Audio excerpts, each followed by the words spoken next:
Hello, I am Lana Seiler, licensed clinical social worker, and this is Therapy Unboxed. I'm a clinician at All Points North Lodge, and I wanted to do this show as a learning opportunity for people in the behavioral health field or anyone who's interested in getting to know more about topics in this area. In each episode, I will focus on one topic in the behavioral health arena. These will include things like theories, modalities, diagnoses, concepts, clinical terms, things like that to get a more thorough understanding. I'll usually start with a general definition of the topic. I may go over some common misconceptions and a brief history. I love to learn. I'm not an expert in everything. So I'm really excited to have expert guests on with me so we can dive a bit deeper into these topics. I'll wrap up the show with takeaways, key points, and provide some information for you guys to contact us if you have any questions or thoughts. Join me and my expert guests as we unbox therapy from the inside out.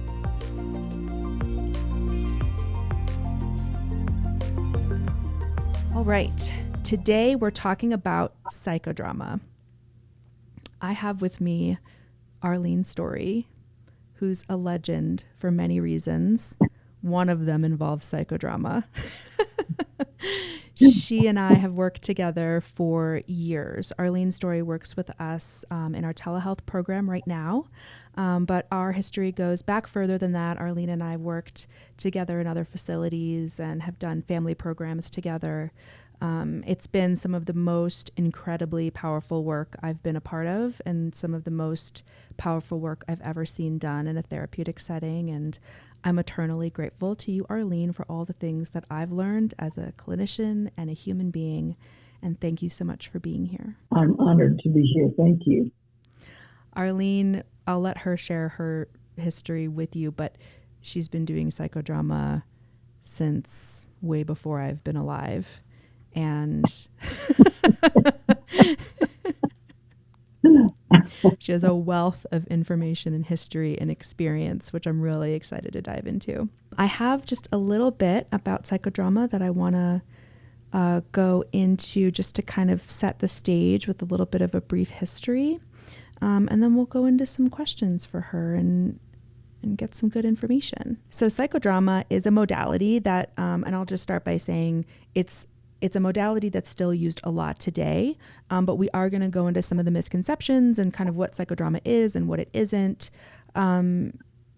Jacob Moreno, a 20th century psychiatrist, developed psychodrama in the early 1900s. He held the first session in 1921. The approach was born out of his recognition of the importance of the group approach to therapy and his combined interest in philosophy, theater, mysticism. In the late 1930s, he founded Beacon Hospital, which featured a therapeutic theater where psychodrama could be used as part of therapy.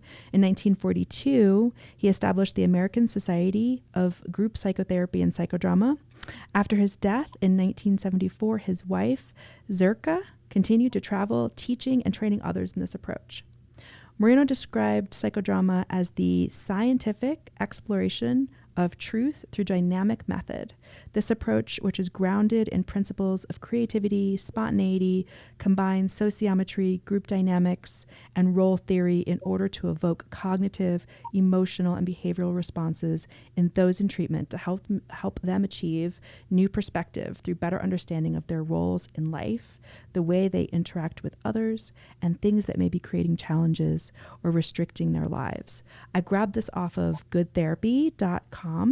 It was a really wonderful write-up, and I thought they said it better than I could have. So that's just a little bit of a wrap-up history.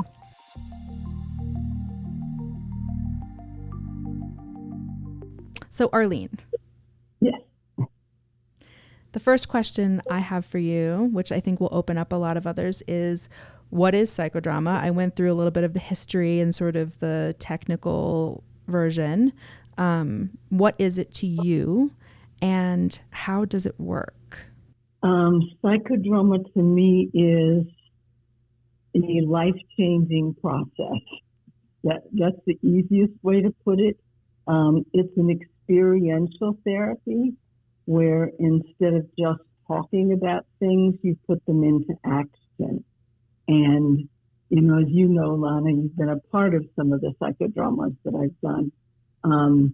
What it does is promote people's spontaneity and creativity, and it helps them to move into areas that they never considered before. And I think the thing that I really like about it is I use it a lot to deal with trauma. And as you know, trauma is experienced with all 5 of our senses. Yeah. And psychodrama is a way to heal using all 5 of our senses. And the healing, it just goes so much deeper than just traditional talk therapy. Yes. And I've seen that firsthand. It's my experience in psychodrama, being a part of it, is that it's such a felt sense experience. And in that way, it travels deep.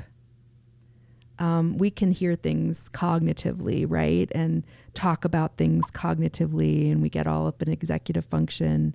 But being a part of something so emotionally powerful, I feel like it just kind of opens that channel from here to here in a way that's very effective. And I hear my clients a lot of the time talking about, how do I do that, right? Because we'll talk about something here and they'll have an understanding, like a core belief, I'm bad, I'm a failure. Up here they can say, I know that that's probably not true, right? It's not entirely true, but I still feel it. And we struggle so much as clinicians to help our clients move through here. And in psychodrama, I've watched it happen. Like, it's like a miracle, kind of. It just moves in, and then there's like a shift, and things are different from that point forward. We're not just looking at managing, symptoms anymore. People feel different. Mm-hmm. Yeah, they really do make a shift, and then it opens up the whole world, if you will. And one of the things that can be real powerful is we do something called role reversal, where when I'm doing a psychodrama group, I ask people to reverse roles with the person that's playing whoever in their psychodrama. And by doing that, first it warms the person up who's playing the role, but it also gives the client an opportunity to experience what it's like to hear their own words as that other person, and to, feel what's coming from them. So it really increases their ability to understand the other person and what they might be thinking and feeling, as well as to develop empathy for that other person. Yeah.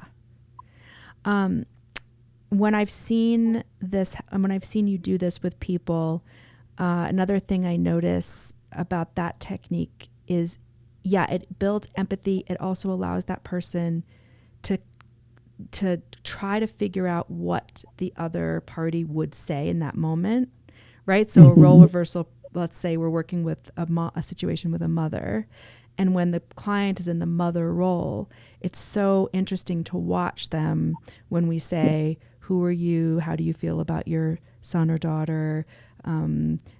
Tell me a little bit about the situation, for the person to sit in the seat of the other. Yes. And to try to think about, what would my mother say in this situation? How does she feel about this? Let's break it down a little bit further. Okay. Let's say I know nothing about psychodrama or therapy. Let's say I'm coming to you to do like a psychodrama session. What does it look like? Like, when I walk in the door, what should I expect? I know you went through these stages of, we warm you up, warm the group up. Let's say I have a group with me, right?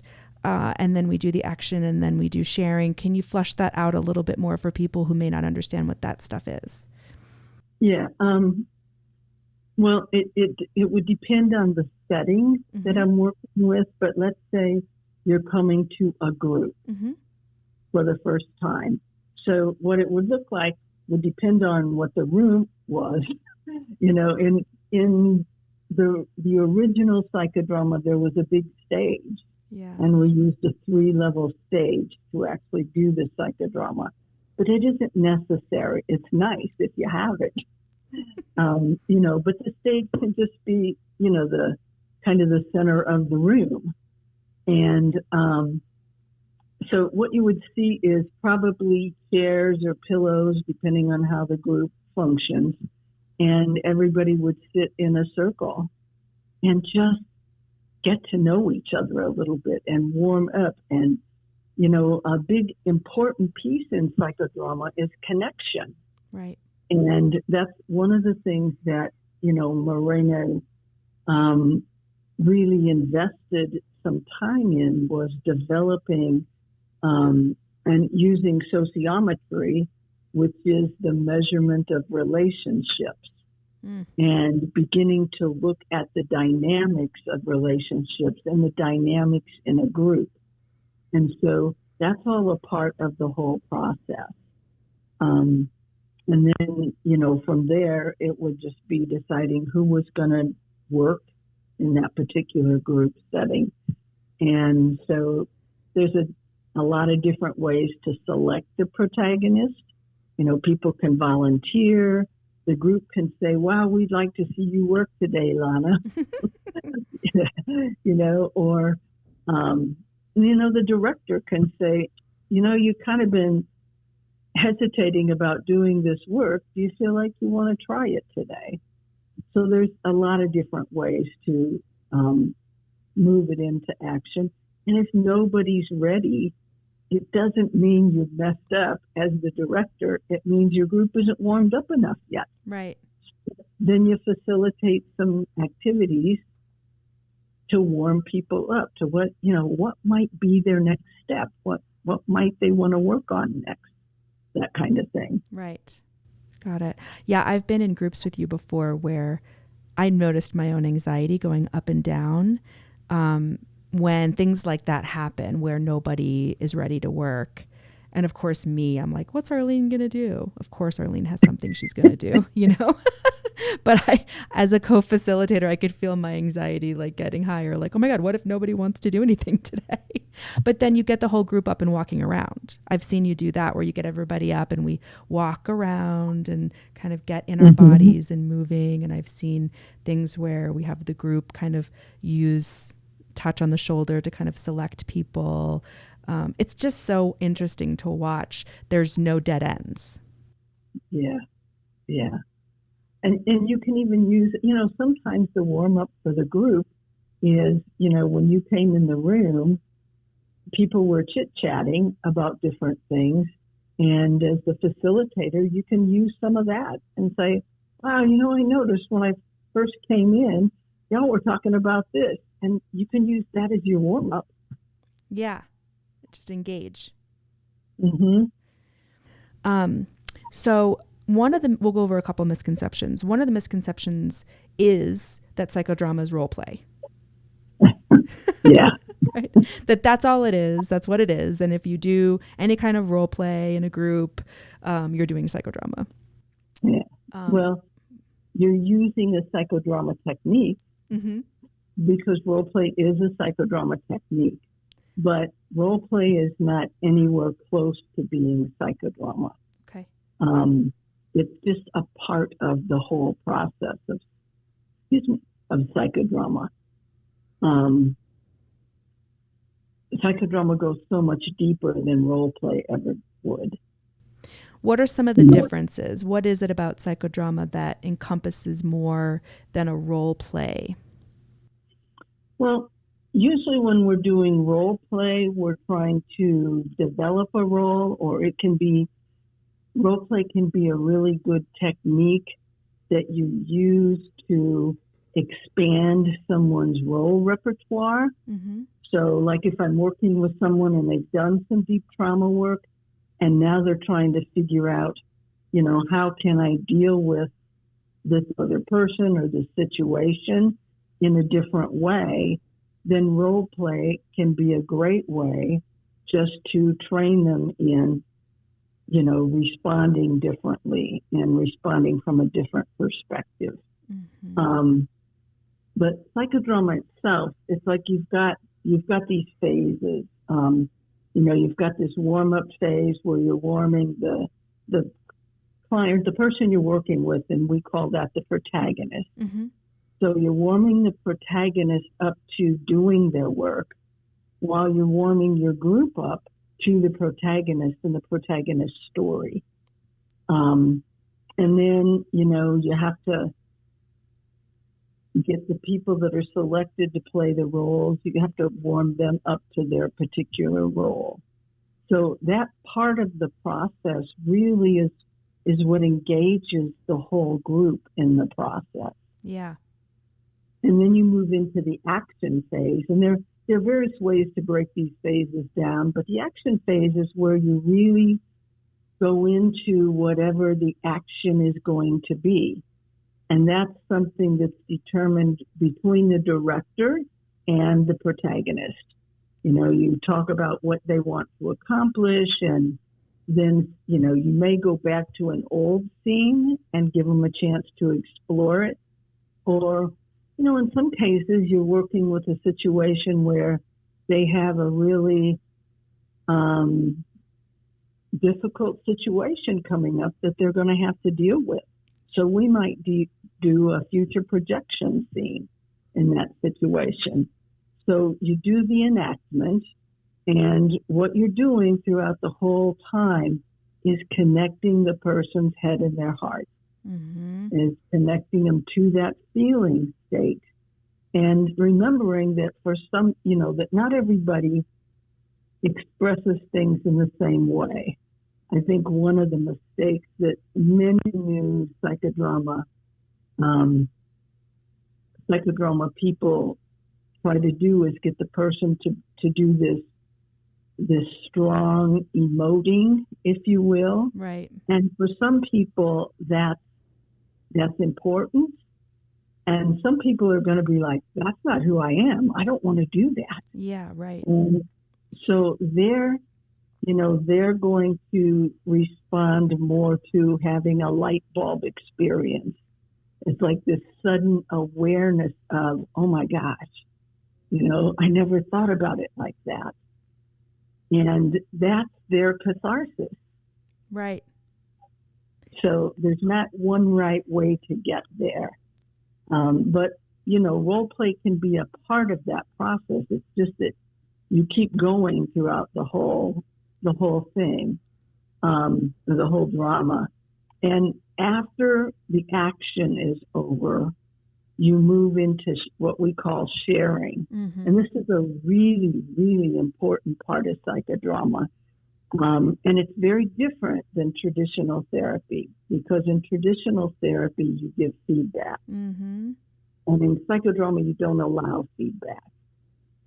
Sharing is where everybody who was a participant has an opportunity to share something about themselves and their story that connects with the protagonist's story. And their stories can be very different, but they might have connected with a feeling, or some little piece about the story, whatever it was. It's what touched them very deeply.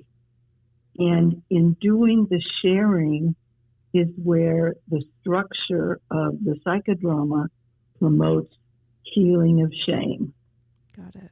Because it's through sharing our secrets that our shame begins to heal.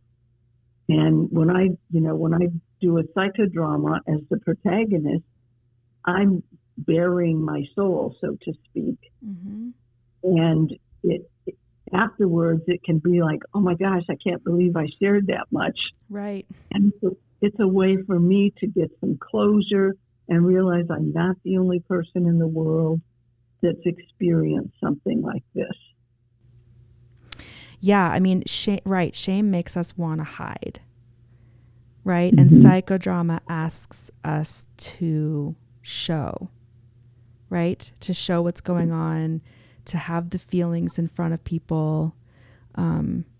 it's sort of like when we ask clients to make eye contact, when we see them kind of collapsing into themselves in a group setting, or like moving into this like closed off, I want to hide space. Sometimes I'll check in with them and see if they'd be open to making eye contact with other people in the room. And that sharing pieces like that and more.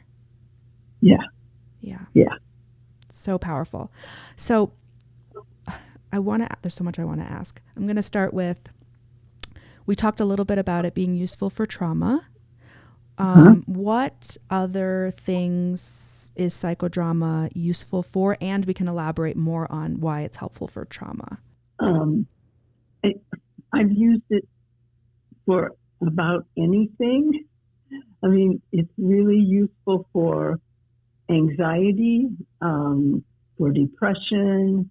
I mean, I could run down the list of diagnostic categories, and it can be very useful no matter what the issue is. I've used it just around issues of conflict and communication, things like that. Parents who are struggling with dealing with their child for some reason, it can be extremely powerful with that. And with, substance addictions or process addictions. Yeah, the list goes on. It's very versatile. Yeah. So let's talk a little bit more about how it promotes healing. We talked about the 5 senses. We talked about the sharing portion after, but can we talk a little more about, so with trauma and with other things even too, like it's like substance use disorders and communication, how is psychodrama promoting that healing, that, or changing those patterns? Mm-hmm. Well, it depends on what the client identifies in the beginning that they want to work on. Okay. For example, if we talk about substance abuse, one of the things that comes up in treatment all the time is relapse. And using psychodrama to reenact their whole relapse process, because obviously relapse starts long before they ever pick up. Right. And you can talk about that in their head and they can say it, but it's very different when you set up an enactment where they literally walk through the steps that they took to get to the point where they actually picked up. And that's true with any kind of a relapse. It could be a process addiction. Yeah. It started long before they finally did the ultimate relapse part. Right. So, setting that up initially and then giving the person a chance to step back and look at that whole timeline for themselves. And I've had people do it on paper, and it's just not the same. Right. You can write about the relapse, but it doesn't engage the person nearly like doing it in action does. Right. Yeah. Bringing that felt sense experience, bringing in that emotional connection to the process, right? We can walk through it and start to feel that anxiety heighten or that excitement heighten when we're like engaging in these steps that happen right before a relapse, and really have a sense of what it feels like even to interrupt that in real life. Right. And exploring, what were you thinking? What were you feeling? Where did you feel it in your body? Just guiding them through, really examining that whole process. Yeah. And looking at where they ignored the red flags, if you will. Yeah. It's like a practice ground to really flesh this stuff out more and have more and build insight. So another one of the common misconceptions that I think comes up is that you have to be able to act or have some interest in acting, or like there's some pressure for performance. Can you speak to that a little bit? I sure can. You do not have to know how to act. In fact, when I was first introduced to psychodrama, I was probably one of the most hesitant, and I want to say shy, but I'm not sure if shy is really the word, people to come into this going, I know I need to learn this. And, oh my God, I don't know if I could ever do it. Right. Because I always saw myself as working with people individually. And it wasn't until I experienced the power of psychodrama that I knew that's where the healing was. So how do we help people overcome that, like performance anxiety, that fear that they have to be able to, that you walked in with? How do we help people overcome that and see how they can do it, the possibility of them doing it? What I usually do if somebody's really struggling with that is I talk about my story. Right. I talk about how I was terrified and that for me personally, I had to do a lot of healing from the audience before I had the courage to step up and do my own psychodrama. And sometimes I'll talk about the story about when I was in college, and that was way back in the day when they were doing key groups and sensitivity training and that kind of thing. And that was all part of the curriculum that I was involved in. And one of the facilitators of the first group that I was in, it was his first time facilitating a group. He was a local psychiatrist, and he teased me many years later, and he said, I never would have believed you would end up doing psychodrama because you were a mouse. I can't even imagine that. I can remember it.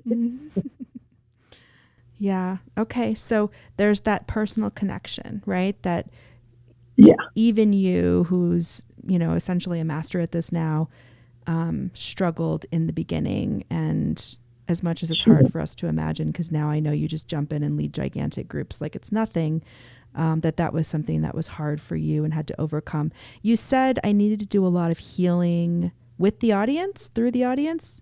Well, when you're part of the audience and somebody's doing their work, as you connect with their work, it resonates with your own issues that you need to work on. And what you find is you start to feel more ready to do that work, but as you do, you heal a little bit each time you share something about whatever that is for you. So you start that healing process long before you're necessarily up and being a protagonist. Right. Right. When I'm leading groups, a lot of times I'll say when one person in the group is working, the whole group is working. I was just going to say the other thing that I really like doing is family psychodrama. That was going to be my next question, Arlene. We're reading each other's minds. It's like instead of just having one protagonist, as we've been talking, what you do is you make the family the protagonist, and you work with them as a unit and facilitate the family healing. In doing that, you literally can do generational healing as you work with that family. And what I find in working with whole families is there's so much trauma that was unhealed with the grandparents or the great-grandparents or whoever, and all of that trauma energy just keeps passing down from generation to generation. And very often, let's say I'm working with a young adult, and I've got his parents there or her parents there. Very often, what you find is there's so many secrets that were never expressed that everything is just kept in that shame trauma cycle. Yeah. And in beginning to work and look at the whole picture of the generational trauma as well as what's happened to that whole family, it begins to unfold and people start to heal really quickly. Yeah. So taking the whole system as sort of the focus of the psychodrama, really taking some time to uncover things that haven't been shared before, secrets that have been kept generationally, patterns that we're seeing go down generationally, and then kind of doing, it's really almost like doing healing work, for decades and decades of patterns and trauma. Yeah. In 1 or 2 sessions. Yes. I've seen you do generational trauma work with people in the psychodrama format where you kind of walk through the generations, and that has been incredibly powerful also. Can you share a little bit about that? Well, it's like doing a walk through their lives, if you will, and starting by looking back, for the parents, let's say, and looking back at their history with their family, and talking some about that and unresolved stuff, or what were some of the things that you never learned really about from your parents, or what's something that didn't get said, you didn't have an opportunity to say that you'd like to say. So I'll start there, and then I'll work each parent up to the point where they met, and then their relationship started. Yeah. And so we kind of walk through that, and very often the kids in the family don't know that story. And so then we walk through from there forward, like what were some of the challenges that you had to deal with, and forming a relationship, perhaps getting married, and then along comes who came, who was the first child, and walking through that whole process, and what were some of the things that were challenges for all of you as a family. And we just move all the way through to today. I have to share, because we're talking about working with families, I want to talk a little bit about working with grief and loss. I did a psychodrama with you years ago with another family where I was co-facilitating with you. And I remember being chosen by that family to play up the part of someone who had passed away. And we were doing work around grief and loss. And that might be one of the most powerful experiences I've ever had as a therapist, playing that role and watching the healing that can happen when a family system gets to say things to someone who's gone that they didn't get to say at the end or when that person was alive. I remember in that group feeling like, as therapists, we're like, don't cry more than the clients, And I remember in that group thinking like, I'm at the edge here, because it was so emotional in a healing, incredibly powerful way, like the goosebumps kind of way. I didn't feel so much like my own stuff was getting activated. That's why I felt fine to stay in the role. It was really about having the experience of the psychodrama, being in it with this family. And just the emotions and the tears and hearing these messages and watching them have their, deep emotional healing process and crying. It was just incredible. Is there anything else that you want to add about psychodrama with grief and loss? I think healing can happen on so many different levels when we're dealing with grief and loss. It can be unfinished business that family members weren't able to complete. It can be, I felt so guilty because I wasn't there for you. There were things I should have done to show you how much I loved you, all that kind of stuff. Or I was so angry at you. More recently, one of the issues that's come up with the pandemic is people losing people who didn't get vaccinated, and the person who is still alive was vaccinated and is angry because that person let themselves get COVID. Right. And in their perception, Right. you know. And so it's helping them work through the anger and get down to the love, because the bottom line is they love them, you know. Yeah. And then being able to express the love.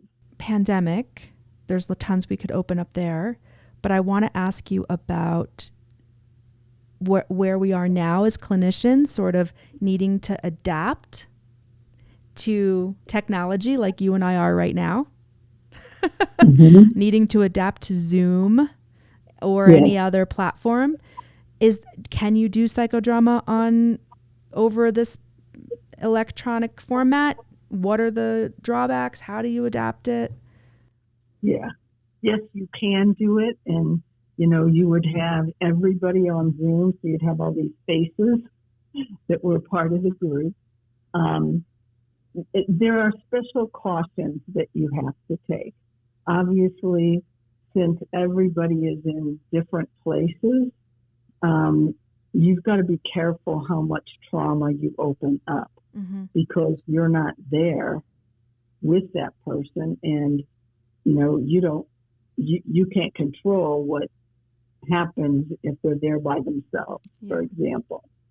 So, you know, you move a little bit slower with things like that, and you may never go really, really deep. You just have to make good clinical judgments when it comes to that, because the last thing you want to do is open somebody up to a deep wound and then they're hanging, you know. But yeah, many psychodramatists have done totally, you know, teledrama is what they're calling it. Teledrama. Yeah, and a lot of trainers are doing training through the same method like that. I haven't done a lot of it because I personally really like to do the deeper trauma work. And so I've been fortunate enough that I've been places where I could continue to do that. But it's definitely there. It's available. They're doing the training. There's also a judges and lawyers program or something like that, where they're actually training attorneys in psychodrama, and they're using the techniques to work with their clients to help them get to the real story. Wow. Because very often, you know, they shut down. And so by working with them through some psychodrama, they're able to tell the details of the real story. And could we open a can of worms there, which we're not going to today because we don't have time, but so much about the legal system and how hard it is for people to share the story with these strangers, and there's no warm up and there's very little follow through. And I mean, but we'll go there another podcast. Yeah. Just real quick, in terms of logistics, when you're doing it via Zoom, do you have people like find props in the room? Is that how it works? You just kind of work with what's around the person? Yes. Yeah. Right. So it depends on who's working that day, you know, but they can be up and, you know, moving around, and people will be chosen to play their roles for them. And yeah.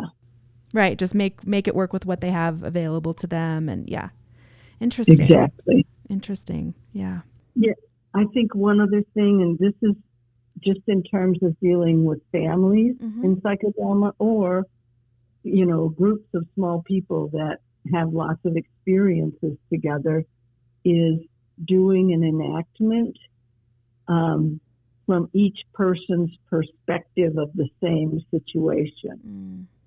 So like with families, if I'm working with the family of an addict, for example, you know, we would enact it from the client's perspective, and then we might enact it from a brother's perspective, or father or mother or whatever. And if the incident happened when they were high, they very often have either very little memory or a very distorted memory. Mm-hmm. And so it's a tremendous awakening for family members to see each other's perspectives on something like that. Oh my gosh, yeah. So powerful. You and I have done a few like that on instances where people have overdosed or, you know, stolen from their family members, or things that have caused rifts and break in the relationships. And it's just so powerful to see everybody get enlightened when we hear the other perspectives. Yes. Yeah. Well, this has been incredible.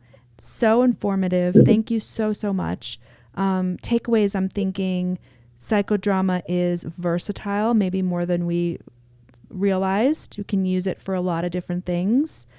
I make sure to find someone who has what kind of training? What's the like standard if we're looking for someone who does psychodrama? In order to be certified at the first level, which is as a practitioner, it takes a minimum of 780 hours of postmaster's training. Okay. So it's a lot of training. And the reason is because you've got to be able to very quickly respond and, you know, be creative with the whole process, because the last thing you want to ever do is cause harm. Exactly. And psychodrama is extremely powerful. And just like it can cause tremendous healing, the potential is there that it could cause harm if you're doing it with somebody who's not trained. So is there a standard organization that certifies psychodrama therapists? Yes. It's the American Board of Examiners in Psychodrama, Sociometry, and Group Psychotherapy. So that's good for us to know, right? If we're looking for somebody, we're going to look for someone who's trained at least as a level 1 practitioner through that organization. Yeah, and actually you can find like a list of trained psychodrama practitioners and trainers on the ASGPP website. ASGPP. Yeah. Okay. Thank you. Yeah, there have been some times where, because you and I've had so much experience with you doing psychodrama, there have been times where, you know, I've been asked at various places and various times to like do a psychodrama group. And I'm like, nope. I can use some techniques, but just because I've worked with Arlene for years doesn't mean that like I'm trained as a psychodrama practitioner. I think that's important. Yeah. Yeah. Okay. Thank you. This has been wonderful. And I'm looking forward to doing another episode. We can talk about different things and get into stuff deeper. All right. You're welcome.